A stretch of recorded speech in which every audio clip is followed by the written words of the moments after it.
All right, good evening, everyone. Good to have us on this call today. It's another day to discuss data and everything related to data, from data analytics to data engineering to data science. And today we're going to be discussing something very critical that is very pivotal in the data space. Now, I want to discuss a true data-driven nation. And looking at that holistically, we're going to be looking at the Nigerian story. What does the Nigerian story has to say about a true data-driven nation? As a nation, as a country, are we truly data-driven? Are we truly data-driven? Do we embrace data in our nation? We will embrace data in our nation. So we are going to be looking at this and see how we can, harness data better. All right. I'm going to share my screen in a while.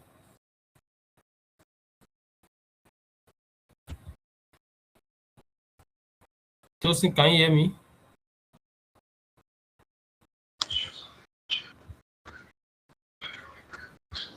You can hear me now, right?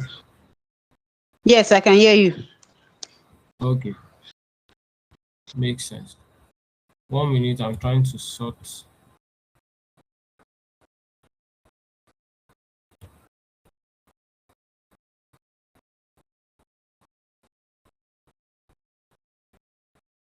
Okay, so we are just going to use the chat box in case anyone has anything to drop, so that we have an organized class.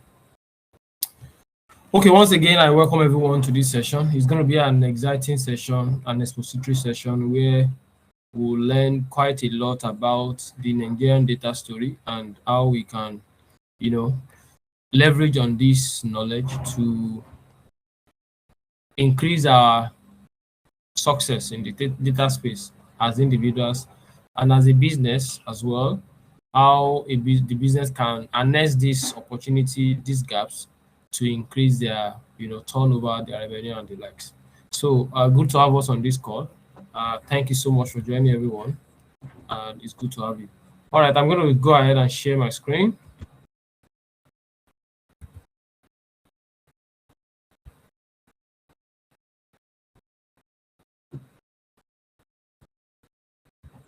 Okay, please let me know when you can see my screen.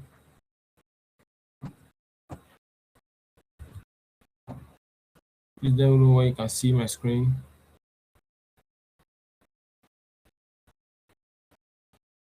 I want to believe you can see my screen. All right.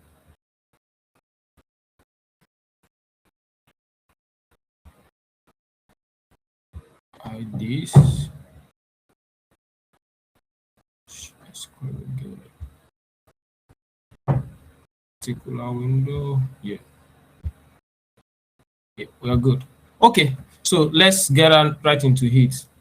A true data-driven nation, the Nigerian story.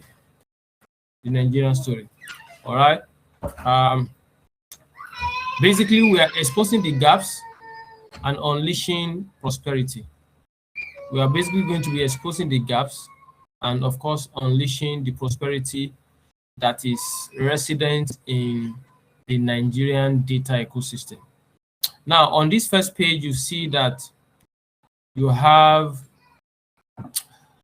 the map of West Africa, basically showing. Let me move this to the top. Yeah, the map of West Africa showing Nigeria, showing Niger, showing Mali, showing Guinea.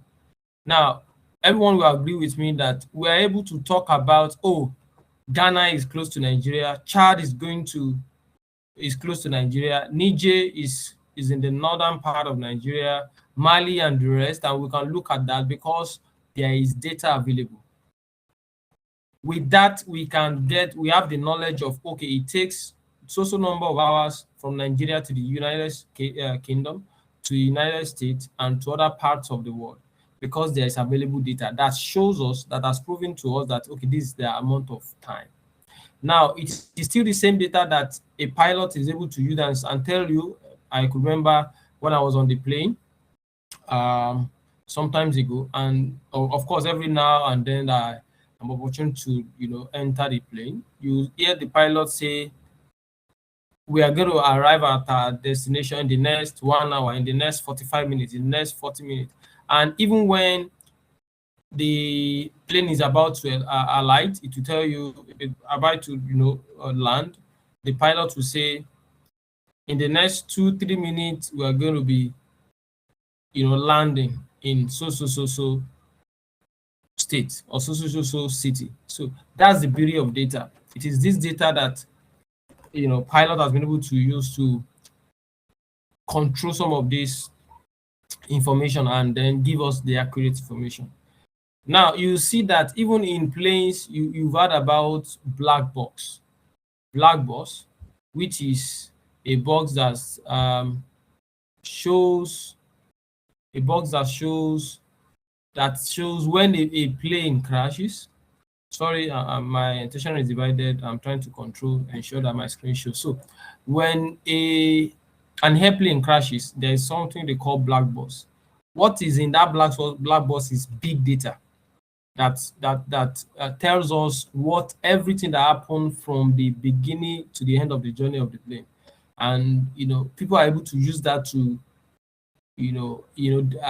make decisions on, what happened in the plane, at what point did the pilot or the plane started misbehaving and all that. So this is where this is the extent of the power of data. Now, why are we talking about the Nigerian story in the data-driven nation? Over the years, we've had a lot of stories.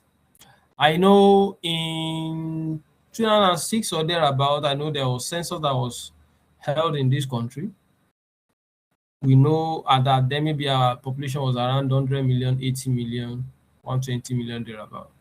But now, statistics everywhere is saying Nigeria is now 250 million. Then it begs the question, where are we? Where can we get this data? And not just where can we get this data, where on a yearly, on a quarterly, on a monthly basis can we see the progression of Nigerian population? There are a lot of people giving birth to today. Excuse me. But how many, who are the companies gathering this data and saying, okay, we gave birth to 5 children this year, we gave birth to 2 children today? Where can we see that data that, okay, this is the number of children that were given birth to this week? And any nation that is not driven by this kind of data will struggle. And you agree with me that these are some of the reasons why, as a nation in Nigeria, we still struggle. People will tell you that, about 93 million people are registered voters in Nigeria. Now, only about 18 million voted in the last election. Now, where are the remaining over 150 population? Where can we get this solidified data? And, some people also say Nigeria is the giant of Africa. Well, maybe to those that believe, but I don't know if you believe that. Nigeria is the giant of Africa. On what metrics? On what metrics?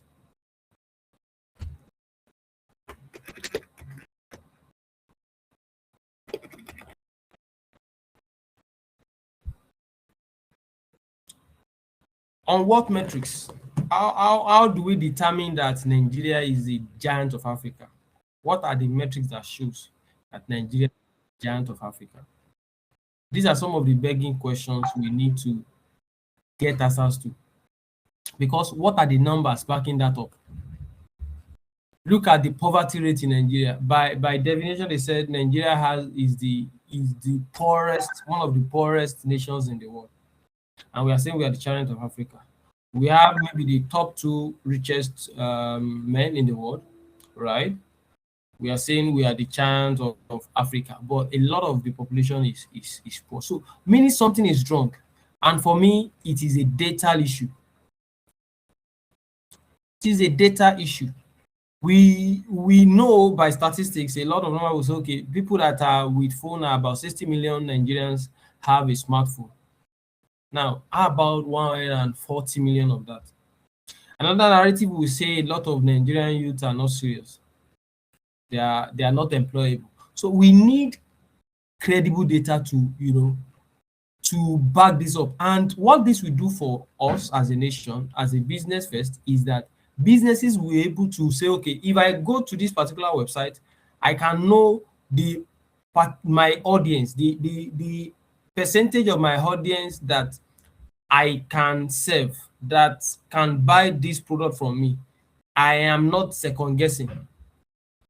As data professionals, you can that you want to get an employment globally or in the nation, you can, with proper statistics, know that, oh, even though this company is not that big, but this company is liquid and they can conveniently pay so amount of salary to me, and I will be fine.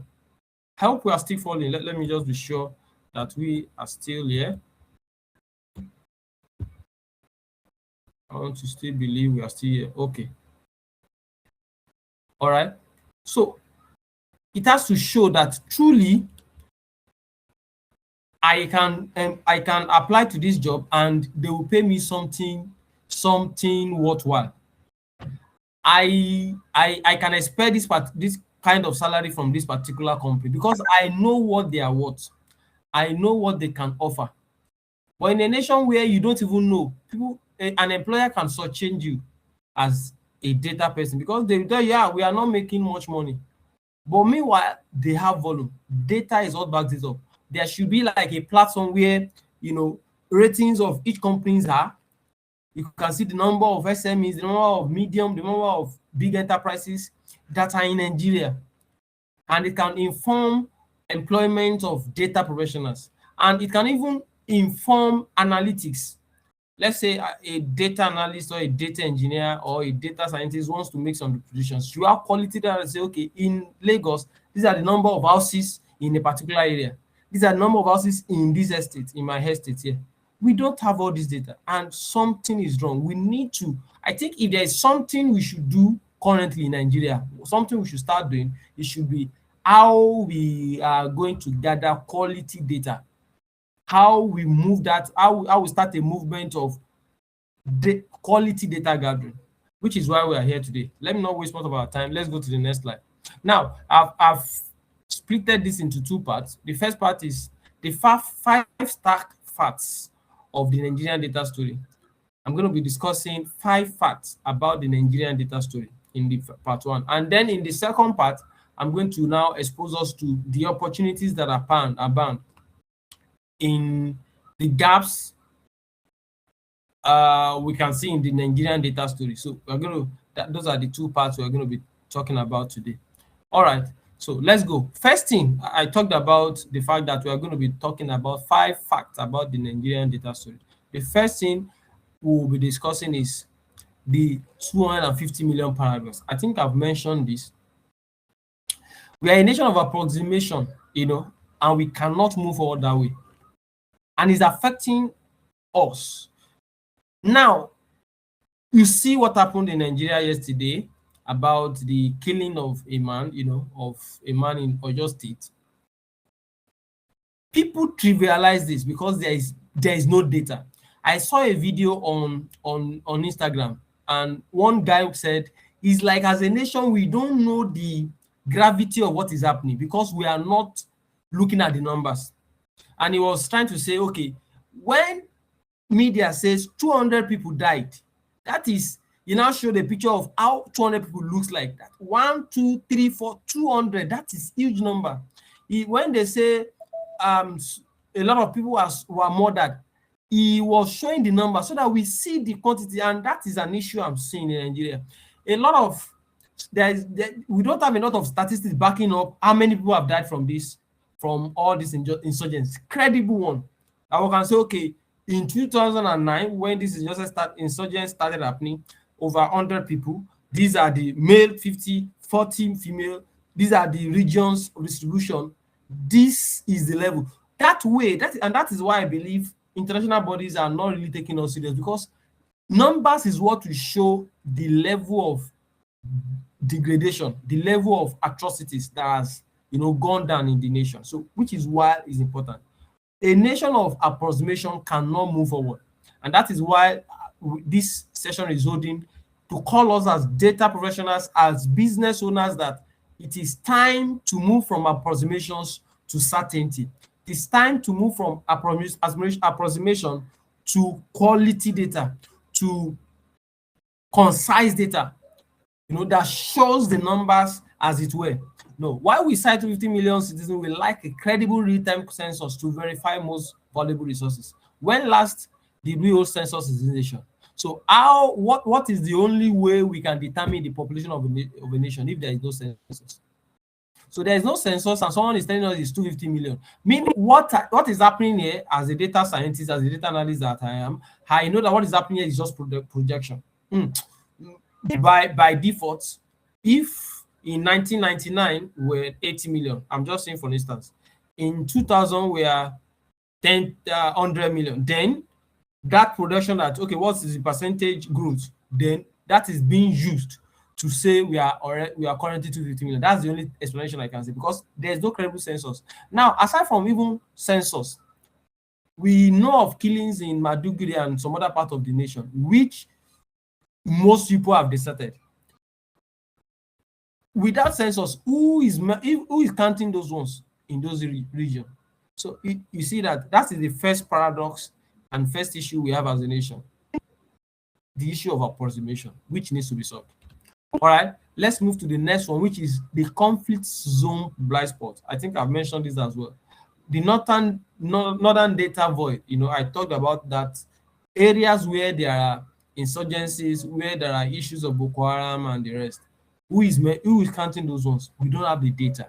We don't have the data to know how many silos do we have as a nation to help the agri tech people going into the agri tech sector to say, okay, this is the data backing us up that, oh, this is the number of our population, this is the number of silos, food silos that we have in the nation, this is the number of farms, and this is the quality and quantity of the produce that we can get from this farm. We don't have that. Yes, I know some companies have their own data, but there should be like a centralized governing body that collects and collates all this data so that we have it available somewhere, as a nation, where people can go to, even if it is paid version, that maybe at a minimum, very subsidized rate, that people can get value and say, yes, we have quality data to back up all these things. It will even help people that want to go into farming, that want to, build technologies, applications, AI solutions around agriculture to make informed decisions. And let me put it to you, this is one of the reasons why most businesses in Nigeria fail. It's been proven that, I don't have the numbers now, but we have a lot of businesses in Nigeria. But in the first 5 years, about 90% of those businesses in Nigeria fail. Because there is no credible data. A lot of decisions were being made on, head knowledge. I think. So I think this is a wake-up call for us as data professionals, as businesses, to also drive this. Keep track of your numbers as a business. Know what you are doing. Know what your numbers are.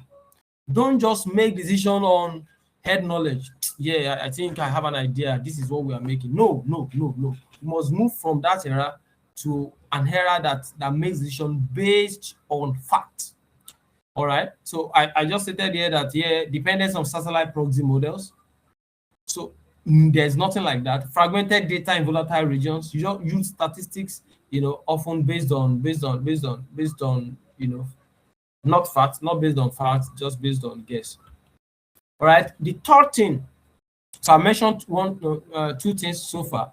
The paradox of 250 million, approximations. We are a country of approximation. Those are some of the things we have to know as a nation, as a business owner, as data professionals. We are just approximating everything in this nation. The second thing is the data void in the northern area, where we have insurgencies and a lot of kidnappings and all that. The third thing is digital exclusion. I've mentioned it. They said we are about 250 million, but we have a gap of 123 million offline that don't have phone, that don't have information. We are not even sure of this data, but even with this data, how can we mitigate this? Where is the data that backs up this? How many villages have been visited to get these numbers? So we said they are telling us that there are millions without phones, but it's not statistically visible. Because how can we plan a nation that cannot digitally track? So we don't have trackers to get this information. Then another problem, the fourth one, is planning in the fog. Now, I've mentioned the fact that the third thing is no digitalization. Now, planning in the fog, our education, schools cannot forecast intake due to zero one level demographic data. Just imagine as a business that you own a school and you know the number of students in your vicinity, let's say 1 to 3 kilometers away from your school. You can determine, you know exactly the number of students, that is people aged maybe let's say 4 to 17 or 16, that you can poach and say reach out to them, that you can even get the details of the houses and just send messages to them and say our school is opening, and then people say wow, oh, I would love to join these schools. These are some of the things that can move a school forward, that can move a business forward when there is data. I could remember when we wanted to start Eagles Consulting, and then we were doing a lot of surveys and we had guys on the field. One of them came back, one of the feedbacks they came back with was a school saying, I want to know the number of secondary school, primary school grade students in our area so that we can get more students, because our major problem now is students. And we don't just want to get students from afar. We want students within our vicinity. And that really, taught me that, okay, if we can have a technology that shows, okay, in Lekki phase 1, these are the number of students. And to get that, you need to start from household. These are the number of houses in, first with the houses. These are the number of houses in that particular region, 200. Out of these 200 houses, only 150 thereabout are being inhabited. So from that 150, we have 2 households. How many of those households have single people? Meaning maybe youths. How many of them are married? So from the households that are married, you know that maybe they have 2 kids, 1 kid. Schools can make use of that information to send broadcasts, to send campaigns, to send targeted campaigns to parents, to households, and they can easily get a lot of students. Students can use that to scan, right, that how many schools are in my area, what is the level of their professionalism, how quality are those schools, which one is the the best, which one is the best of quality, and from there students can also make decisions. Their parents can make the decision and say, okay, based on proximity, based on the school fee and other things, decisions can be made. One other planning in the mug is commerce. SMEs guessing salary scales, spending power leading to mispricing. Now, a lot of people don't even know the salary scale in Nigeria. We said 200,000 naira is the minimum. People earning 200,000 are less than 2%. Okay, no, that's not it. That the people earning above 500,000 in Nigeria are just 2%. Why that is staggering, but how can we back that up? What is the data to back that up? We don't have that, because every day we see people go into clubs, go into eateries. You see people on Instagram saying they are here and there, enjoying their life. Where are they working? They are getting those money from somewhere. So there should be credible data that shows, okay, this is the salary scale. A friend was sharing with me yesterday that he went to Cameroon, and in Cameroon, the lady that was driving him around showed him some level of data that the minimum they paid that lady was around 3 million naira or thereabout for the same work that they will pay 500, 700 for in Nigeria. And it was like, wow. So meaning, and the reason why it's like that is they have data that can help them as employees, as employers, to prove their worth, that I'm worth more than this data. Logistic, no granular data on household density for supply chains. I've mentioned this. So these are some of the issues we have as a nation, and we have to find a way to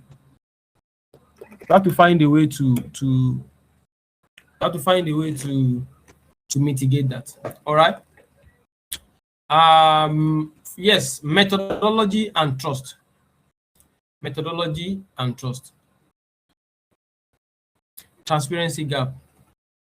Lack of transparency in agency methodologies prevent global credibility. Without progressive population dashboard, our data remains a static memory rather than a dynamic asset. I think at this point, as data professionals, we should be thinking, and that's why we're having this session. This should be a time as data professionals to start thinking and say, oh, how do I, as a data person, how do I ensure that data is available, like a dashboard that shows population? As a nation, we should be at that point where people can pay a dime, or maybe go to National Library and just log in and see the growth of population. Transparency. How are we growing? Businesses can use that to project where they're going to be in the next 2, 3, 4, 5 years. That is going to be very pivotal to this, to any business, All right. Sorry, let me turn the camera. Let me just make camera. Okay. So now let's look at the opportunities. We've looked at the problem. We've talked about the paradox of our population, 250 million approximation. We talked about the void in the north, the fact that in the north, for terrorism ravaged areas, data quality is poor. We cannot gather data from those regions. We talked about the fact that we are not yet digitalized. We need that digitalization to move. You know, I was reading about the story of China, and one of the things that has given China the leverage is they have quality data. When Didi wanted to come into China, when Uber wanted to come into China, they said, we don't need Uber, we have our own Didi. And Didi was successful because they know that they have over 950 million youths that can use their product. The same thing they did to some of I think AWS, Amazon too wanted to come. Alipay and the rest, Alibaba and the rest came in and said, we are going to stand it. And that is why today China is thriving. China is making use of data. They know the number of youth they have, 950 million.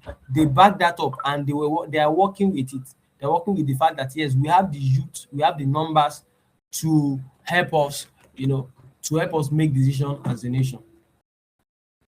Help us make decisions as a nation. We have the data. So being aware is a form of data. As a data analyst, as a data engineer, as a data scientist, being aware as well of the quality of the data you have is a major determinant of where you will be, the decisions you will make, the kind of jobs you will join, the kind of companies you will join, the kind of salary you request for. Data is everything. And at this critical time as a nation, we must find a way to harness data to the best. I want to believe we've been following. Let me see. We have okay, we're still here. All right, so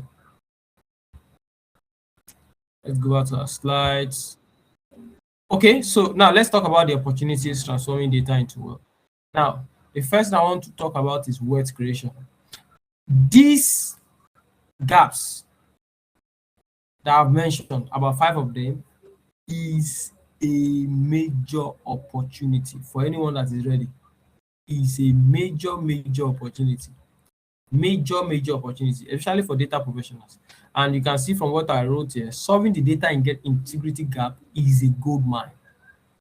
So if as individuals, as a data analyst, as a data professional, if you can come up with a data integrity gap solution that solves this data integrity gap I've mentioned, you can just pick on anyone and say, okay, this is what I want to focus on. That is going to be a gold mine. Because look, say for example, companies like Stairs. Stairs is a Nigerian company or thereabouts. They have proven that businesses will pay high subscription for verified truth.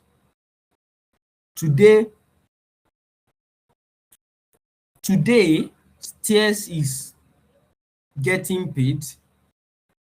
Businesses are paying for huge subscriptions because they have data. Businesses need that true data, and people are paying for it. Some days ago, I wanted some kind of data for my business, and I went to a website and they said I'm going to pay it to a dime. Yes, I was just making inquiry, but I'm ready to pay that money because I know the value I'm going to get from that data. It's going to give me a lot of value, right? So people will pay for it. It's going to be the next gold mine. And as a data professional, if we are very strategic, this is one area you should go into. So wealth creation. And of course, for businesses, for businesses, first it will be, lower waste. Correction allows owners to see spending power at geographical level. You are able to know where are your target customers. There is enough data to back that up. Sending agents around, we will only be able to do a little. But if you have that data, democratized data, a dashboard, a centralized dashboard, a national symposium where this is shared, something that shows population growth on a daily, where you can track that weekly, monthly, that shows business growth weekly, monthly. We only have data of businesses that are registered on CAC, for example. There are a lot of other businesses that can also, that the businesses that will give you what you need as a business, the revenue might not be even registered on CAC. So these are the data, these are where you get your data. So when we have this quality data, it brings about lower waste, higher margins, because you are not just targeting any customer. Even when you are running ads, you are not just targeting any customer. You know where you go. You know where the kind of environment where your customers are. You are not just picking Lagos, for example. When you are running a ad, you are picking Ojodu in Lagos. You are picking Surulere in Lagos because you know that is where you are going to. And then of course accurate product targeting. I've mentioned this. So for businesses, this is a open opportunity for us. This is a wake-up call as a nation to correct these anomalies, and we need to move from guessing to certainty, like I said earlier. All right, global stature. The third benefit will be global stature. People will start to respect this nation when our data is credible. The attention of the global community will be drawn better when they know that of a truth, there is a data problem, there is serious killing in Nigeria. They can go to a place and say, oh, this is the level of the killing. I know, there are political gimmicks to this thing, to hide some of this data so that it doesn't, but there must be a way, even if it is not for the killings, there are other things so that people can see that they can come in and invest. I was listening to Dangote some days ago, and he was talking about, from the way he was talking, that he wanted more investors. He said our company is about at 20 billion US dollars worth, and in the next 4, 5, 6 years or thereabout, we are aiming to get to 100 billion US dollars. That is data. When investors see that, they want to come in.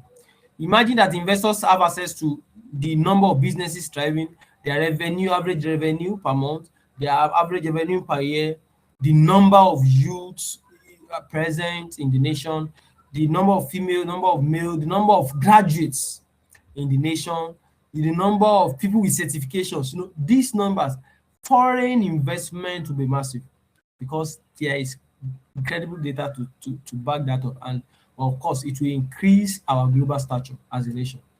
Credit rating. Accurate metrics improve national borrowing power and trust. You see people in the UK today now, they are talking about, oh, increase your credit score, increase your credit score, because they know there is credible data. They know that if I increase my credit score, the number of things I buy, the number of, you know, investment I make in that nation, I'm not second guessing and saying, so I'm not about to maybe get my high ILR or something, and they are saying, what have you done? They have all those data in the database that says, oh, this is how much you've done, this is your credit score, and people are able to do it. Some of the things in this nation now, say for example, our government, they told us, let's remove subsidy, let's remove, let's bring in tax. Nigerians are not angry because there is the introduction of tax or the removal of subsidy, but Nigerians are angry because we don't know where this money is going to. We don't know where this money is going to. There is no credible data to tell us that, oh, this is where your money has gone to, this is how much you have been made, this is how much has been saved. We are oblivion of what is really happening in the nation, and that does not bring in credibility. People in the UK, US, they can say, okay, if I invest this also amount, it increases my credit score and increases my chances of becoming citizen, and that increases my chances of, you know, being able to invest, you know, purchase things and all that. Credible rating, credit rating. And then planning, precision policy making that finally matches the actual needs. So planning, you cannot plan without data. Every businesses in Nigeria or across the world today, every year, the budget, they have a time, they plan and say, okay, this year, this is what we are doing, and we are going to be planning this, so, and so. All right. And we are going to be making this plan based on what we've done. We've done 200 million before. Okay, we have the numbers. Okay, let's do 300 million. They can plan because there's a residual number that they can plan with. They're not just planning in thin air.